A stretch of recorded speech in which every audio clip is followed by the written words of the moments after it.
ರಾಜ್ಯ ಕಾಂಗ್ರೆಸ್ ಪಾಳ್ಯದಲ್ಲಿ ಕುರ್ಚಿ ಕಿತ್ತಾಟಕ್ಕೆ ಯಾವಾಗಪ್ಪ ಉತ್ತರ ಸಿಗಬಹುದು, ಯಾವಾಗಿದು ಕ್ಲೈಮ್ಯಾಕ್ಸ್ ಅಂತ ತಲುಪಬಹುದು ಅಂತ ಬಹುತೇಕರು ಪ್ರಶ್ನೆ ಮಾಡ್ತಾ ಇದ್ರು. ಮೋಸ್ಟ್ಲಿ ಜನವರಿಗೆ ಒಂದು ಸ್ಪಷ್ಟ ಉತ್ತರ ಸಿಗಬಹುದು ಸಿಎಂ ಕುರ್ಚಿ ವಿಚಾರಕ್ಕೆ ಸಂಬಂಧಪಟ್ಟಂತೆ ಅಂತ. ಇದೇ ಮಂಗಳವಾರಕ್ಕೆ ಡಿಸಿಎಂ ಡಿಕೆ ಶಿವಕುಮಾರ್ ಅವರಿಗೆ ಏನಾದರೂ ಸಂದೇಶ ಸಿಗುತ್ತಾ ಅನ್ನೋದು ಕೂಡ ಪ್ರಶ್ನೆ ಇದೆ. ಜನವರಿಗೆ ಕುರ್ಚಿ ಕಿತ್ತಾಟಕ್ಕೆ ಸಿಗುತ್ತಾ ಕ್ಲೈಮ್ಯಾಕ್ಸ್? ಇದೇ ಮಂಗಳವಾರ ಡಿಕೆ ಶಿವಕುಮಾರ್ ಅವ್ರಿಗೂ ಕೂಡ ಗುಡ್ ನ್ಯೂಸ್ ಸಿಗಬಹುದಾ ಅನ್ನೋದು ಪ್ರಶ್ನೆ ಆಗ್ತಾ ಇದೆ.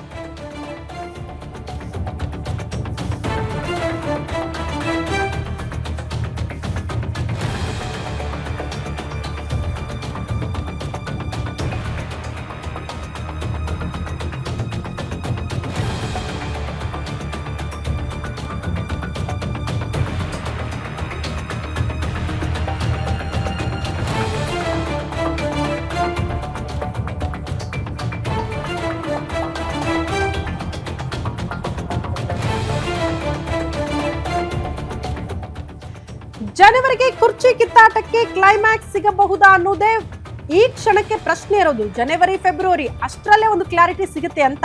ಇದೇ ಮಂಗಳವಾರ ಡಿಕೆ ಶಿವಕುಮಾರ್ ಅವ್ರಿಗೆ ಗುಡ್ ನ್ಯೂಸ್ ಸಿಗುತ್ತಾ ಅಂತ. ಹಂಗಾದ್ರೆ ಸಿದ್ದು ಫುಲ್ ಟೈಮ್ ಸ್ಟೇಟ್ಮೆಂಟ್ಗೆ ದಿಲ್ಲಿಲಿ ಡಿಕೆ ಶಿವಕುಮಾರ್ ಅವರು ಮಾಡ್ತಾ ಇರುವಂತ ಗೇಮ್ ಪ್ಲಾನ್ ಏನು? ಯಾಕೆ ಮಂಗಳವಾರ ಅಥವಾ ಜನವರಿ very important DCM DK Shivakumar ಅವ್ರಿಗೆ ಅಂತ ಹೇಳ್ತಾ ಇದೀವಿ. ಆ ಕುರಿತ ಡೀಟೇಲ್ಸ್ ಇದು. ಸಿಎಂ ಸಿದ್ದು ಬಣ ಹಾಗೂ ಡಿಕೆ ಶಿವಕುಮಾರ್ ಬಣಗಳ ನಡುವೆ ಬಿಗ್ ಫೈಟ್ ಆಗ್ತಾ ಇದೆ. ಸಿಎಂ ಕುರ್ಚಿ ವಿಚಾರಕ್ಕೆ ಸಂಬಂಧಪಟ್ಟಂತೆ ಒಂದೊಂದು ರೀತಿಯ ಸ್ಟೇಟ್ಮೆಂಟ್ಗಳು ಆಚೆ ಬರೋ ಮೂಲಕ ಜನವರಿಗೆ ಮುಹೂರ್ತವನ್ನ ಡಿಸಿಎಂ ಡಿಕೆ ಶಿವಕುಮಾರ್ ಅವರ ಟೀಮ್ ಅವರೇ ಇಟ್ಟುಬಿಟ್ಟಿದ್ದಾರಂತೆ. ಜನವರಿ ಡೆಡ್ ಲೈನ್ ಅನ್ಸುತ್ತೆ. ಸಿದ್ದರಾಮಯ್ಯ ಹೇಳಿಕೆ ಬೆನ್ನಲ್ಲೇ ಗೇಮ್ ಪ್ಲಾನ್ ಇನ್ನಷ್ಟು ಚುರುಕುಗೊಳಿಸಿದ್ದಾರೆ ಡಿಸಿಎಂ ಡಿಕೆ ಶಿವಕುಮಾರ್. ಹೈಕಮಾಂಡ್ ಕರೆಯದಿದ್ದರೂ ಮಂಗಳವಾರ ಡಿಕೆ ಶಿವಕುಮಾರ್ ಅವರು ದೌಡಾಯಿಸಲಿದ್ದಾರಂತೆ. ಹೈಕಮಾಂಡ್ ಕರೀಲಿ ಬಿಡ್ಲಿ, ನಾನು ಹೋಗಿ ಭೇಟಿ ಹಾಕಿ ಕ್ಲಾರಿಟಿ ತರ್ತೀನಿ ಅಂತ. ಸಿಎಂ ಆಗಿ ಸಿದ್ದರಾಮಯ್ಯ 2.5 ವರ್ಷ ಕಂಪ್ಲೀಟ್ ಮಾಡಿದ್ದಾರೆ. ನನಗೆ ಅವಕಾಶ ಮಾಡಿ ಕೊಡಿ ಅಂತ ಡಿಕೆ ಶಿವಕುಮಾರ್ ಅವರು ಪಟ್ಟು ಹಿಡಿಯಲಿದ್ದಾರೆ ವರಿಷ್ಠರ ಮುಂದೆ. ಕರೀತಾರೆ ಅಂತ ವೇಟ್ ಮಾಡ್ತಾ ಇದ್ರು. ಕರೆಯದಿದ್ರೂ ಕೂಡ ನಾನು ಬರ್ತೀನಿ ಅಂತ ಡಿಸಿಎಂ ಡಿಕೆ ಶಿವಕುಮಾರ್ ಸಿದ್ಧರಾಗಿದ್ದಾರೆ. ಹೈಕಮಾಂಡ್ ಭೇಟಿಯಾಗಿ ಒತ್ತಡ ಹಾಕುವಂತ ಪ್ಲಾನ್ ಅಲ್ಲಿದ್ದಾರಂತೆ. ಖರ್ಗೆ, ಸುರ್ಜೇವಾಲಾ, ವೇಣುಗೋಪಾಲ್ ಭೇಟಿ ಮಾಡಿ ಹಕ್ಕೊತ್ತಾಯ ಮಂಡಿಸಲಿದ್ದಾರೆ ಡಿಸಿಎಂ ಡಿಕೆ ಶಿವಕುಮಾರ್. ರಾಜ್ಯದಲ್ಲಿ CM Satish Jarkiholi dinner politics ಬಗ್ಗೆ ಕೂಡ ವರಿಷ್ಠರಿಗೆ ಮಾಹಿತಿ ಕೊಡಲಿದ್ದಾರಂತೆ. ರಾಹುಲ್, ಸೋನಿಯಾ ಗಾಂಧಿ ಭೇಟಿಗೆ ಸಮಯವನ್ನ ಫಿಕ್ಸ್ ಮಾಡಿ ಅಂತ ಡಿಸಿಎಂ ಡಿಕೆ ಶಿವಕುಮಾರ್ ಕೇಳ್ಕೊಂಡಿದ್ದಾರಂತೆ.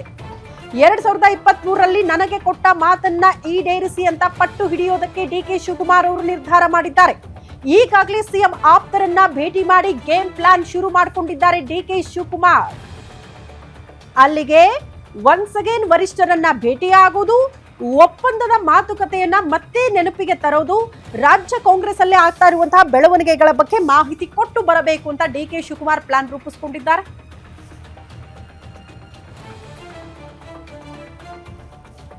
ಈ ಬಗ್ಗೆ ಮತ್ತಷ್ಟು ಡೀಟೇಲ್ಸ್ ಅನ್ನ ಕೊಡ್ತಾ ಹೋಗ್ತಾರೆ ನಮ್ಮ ಪ್ರತಿನಿಧಿ ದುರ್ಗೇಶ್. ನೇರ ಸಂಪರ್ಕದಲ್ಲಿ ಜಾಯಿನ್ ಆಗ್ತಿದ್ದಾರೆ.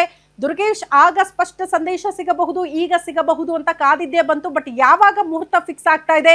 ಡಿಕೆ ಶಿವಕುಮಾರ್ ಅವರು ಇಷ್ಟು ತಾಳ್ಮೆಯಿಂದ ಇರೋರು ಅಲ್ವೇ ಅಲ್ಲ, ಆದ್ರೆ ತಾಳ್ಮೆಯಿಂದ ಇದ್ದಾರೆ. ಹಂಗಂತ ಮಾತ್ರಕ್ಕೆ ಎಲ್ಲವೂ ಕೂಡ ಮುಗಿದು ಹೋಯ್ತು ಅಂತಾನೂ ಅಲ್ಲ. ಬಟ್ ಹೈಕಮಾಂಡ್ ಮಟ್ಟದಲ್ಲೇ ಏನೋ ಗೇಮ್ ಪ್ಲಾನ್ ಗಳನ್ನ ಮಾಡ್ತಿದ್ದಾರೆ ಅಂತ. ಏನಾಗ್ತಾ ಇದೆ ಅಂತ?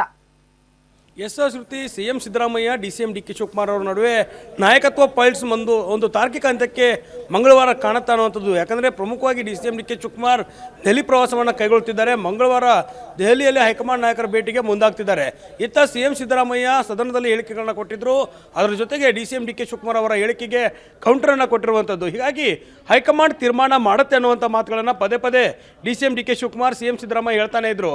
ಆದರೆ ಹೈಕಮಾಂಡ್ ತೀರ್ಮಾನ ಮಾಡೋದು ಯಾವಾಗ ಅನ್ನುವಂಥದ್ದು ಕೂಡ ಬಹಳ ಕುತೂಹಲ ಮೂಡಿಸ್ತಾ ಇತ್ತು. ಬೆಳಗಾವಿ ಅಧಿವೇಶನದ ಬಳಿಕ ಡಿಸಿಎಂ ಡಿಕೆ ಶಿವಕುಮಾರ್ ದೆಹಲಿಗೆ ತೆರಳುತ್ತಿದ್ದಾರೆ. ಪ್ರಮುಖವಾಗಿ ಎಐಸಿಸಿ ಅಧ್ಯಕ್ಷರಾಗಿರುವಂಥ ಮಲ್ಲಿಕಾರ್ಜುನ್ ಖರ್ಗೆ, ಉಸ್ತುವಾರಿ ಆಗಿರುವಂಥ ಸುರ್ಜೇವಾಲಾ ಜೊತೆಗೆ ಕೆಸಿ ವೇಣುಗೋಪಾಲ್ ಅವರನ್ನ ಭೇಟಿ ಮಾಡಿ ರಾಹುಲ್ ಗಾಂಧಿ ಭೇಟಿಗೆ ಅವಕಾಶ ಕೊಡಿ, ನನಗೆ ನೀವು 2023ರಲ್ಲಿ ಕೊಟ್ಟಿದ್ದಂಥ ಭರವಸೆಯನ್ನು ಈಡೇರಿಸಿ ಅನ್ನುವಂಥ ಹಕ್ಕೊತ್ತಾಯಕ್ಕೆ ಡಿಸಿಎಂ ಡಿಕೆ ಶಿವಕುಮಾರ್ ಮುಂದಾಗ್ತಿದ್ದಾರೆ. ಯಾಕಂದರೆ ಸದನದಲ್ಲಿಯೇ ಸಿಎಂ ಸಿದ್ದರಾಮಯ್ಯ ನಾನೇ ಸಂಪೂರ್ಣಾವಧಿಯ ಸಿಎಂ ಅನ್ನೋ ಮಾತನ್ನು ಹೇಳಿದರು. ಜೊತೆಗೆ ಏನು ಯತೀಂದ್ರ ಅವರು ಕೂಡ ಸಿಎಂ ಸಿದ್ದರಾಮಯ್ಯ 5 ವರ್ಷ ಸಿಎಂ ಆಗಿರ್ತಾರೆ ಅನ್ನುವಂಥ ಮಾತನ್ನು ಹೇಳಿದರು. ಹೀಗಾಗಿ ಈ 2 ಹೇಳಿಕೆಗಳ ಬೆನ್ನಲ್ಲೇ ಸಿಎಂ ಸಿದ್ದರಾಮಯ್ಯ ಆಪ್ತ ಟೀಮ್ ಕೂಡ ಫುಲ್ ಅಲರ್ಟ್ ಆಗಿ ಸಾಲು ಡಿನ್ನರ್ ಮೀಟಿಂಗ್ಗಳನ್ನು ಮಾಡಿತ್ತು. ಹೀಗಾಗಿ ಈ ಎಲ್ಲ ಅಂಶಗಳನ್ನು ಇಟ್ಕೊಂಡು ರಾಹುಲ್ ಗಾಂಧಿ ಅವರನ್ನ ಭೇಟಿ ಮಾಡಿ ಒಂದು ದೂರು ಕೊಡಬೇಕನ್ನೋ ಡಿ ಕೆ ಶಿವಕುಮಾರ್ ಮುಂದಾಗ್ತಿರುವಂಥದ್ದು. ಒಂದು ಕಡೆ ಸಿ ಎಂ ಮಾಡ್ತೀನಿ ಅನ್ನುವಂಥ ಭರವಸೆ ಕೊಟ್ಟಿದ್ರಿ, ಆ ಭರವಸೆ ಈಡೇರಿಸಿ ಜೊತೆಗೆ ಸಿ ಎಂ ಟೀಮ್ ಯಾವ ರೀತಿ ವರ್ಕ್ ಮಾಡ್ತಾ ಇದೆ, ಯಾವ ರೀತಿ ಡಿನ್ನರ್ ಮೀಟಿಂಗ್ಗಳನ್ನ ಮಾಡ್ತಾ ಇದ್ದಾರೆ, ಜೊತೆಗೆ ಡಿನ್ನರ್ ಮೀಟಿಂಗ್ಗಳಲ್ಲಿ ಯಾವ ರೀತಿ ಚರ್ಚೆ ಆಗ್ತಾ ಇದೆ, ಜೊತೆಗೆ ನನಗೆ ನೀಡಿದಂಥ ಒಂದು ಭರವಸೆಯನ್ನು ಈಡೇರಿಸಲೇಬೇಕನ್ನುವಂಥ ಪಟ್ಟಣ ಹಿಡಿದಿರುವಂಥದ್ದು. ಸಿ ಎಂ ಆಪ್ತರ ಕೂಡ ಅಲರ್ಟ್ ಆಗಿ ಕೆಲಸವನ್ನು ಮಾಡ್ತಿದ್ದಾರೆ. ಒಂದು ವೇಳೆ ಬದಲಾವಣೆ ಇದ್ದರೆ ಯಾವ ರೀತಿ ತಂತ್ರಗಳನ್ನು ಹೂಡಬೇಕನ್ನೋ ನಿಟ್ಟಿನಲ್ಲಿ ಲೆಕ್ಕಾಚಾರದಲ್ಲಿದ್ದಾರೆ. ಹೀಗಾಗಿ ಅದೆಲ್ಲವನ್ನೂ ಕೂಡ ಹೈಕಮಾಂಡ್ ಗಮನಕ್ಕೆ ತಂದು ಈಗ ಈ ಮಂಗಳವಾರ ನನಗೆ ಒಂದು ತಾರ್ಕಿಕ ಒಂದು ವಿಚಾರವನ್ನು ಕ್ಲಾರಿಟಿ ಕೊಡಿ, ಸ್ಪಷ್ಟನೆ ಕೊಡಿ, ಜೊತೆಗೆ ಯಾವಾಗ ಸಿ ಎಂ ಮಾಡ್ತೀರಿ ಅನ್ನುವಂಥ ಒಂದು ಪಟ್ಟಣ ಹಿಡಿದುಕೊಳ್ಳೋದಕ್ಕೆ D C M D K Shivakumar ಮುಂದಾಗಿರುವಂಥದ್ದು. ಯಾಕಂದರೆ 2.5 ವರ್ಷದ ಮಾತುಕತೆ ಆಗಿದೆ ಅನ್ನುವಂಥ ವಿಚಾರ ಇತ್ತು. ಈಗ ಸಿ ಎಂ ಸಿದ್ದರಾಮಯ್ಯ ಅಧಿಕಾರ ಪೂರ್ಣ ಮಾಡಿ 2.5 ವರ್ಷ ಆಗಿದೆ. ಹೀಗಾಗಿ ಪವರ್ ಶೇರಿಂಗ್ ವಿಚಾರವನ್ನು ಮತ್ತೆ ಮುನ್ನೆಲೆಗೆ ತಂದು ತಮ್ಮ ಒಂದು ಪಟ್ಟಣ ಬಿಗಿ ಮಾಡಿಕೊಳ್ಳೋದ್ರ ಜೊತೆಗೆ ಅಧಿಕಾರವನ್ನು ಕೊಡಿ ಅನ್ನೋಂಥ ನಿಟ್ಟಿನಲ್ಲಿ ರಾಹುಲ್ ಗಾಂಧಿ ಅವರ ಭೇಟಿ ಆಗೋದಕ್ಕೆ ಮುಂದಾಗ್ತಿದ್ದಾರೆ. ಶ್ರುತಿ. ಓಕೆ ದುರ್ಗೇಶ್, ಧನ್ಯವಾದಗಳು ತಮ್ಮೆಲ್ಲ ಮಾಹಿತಿಗೆ.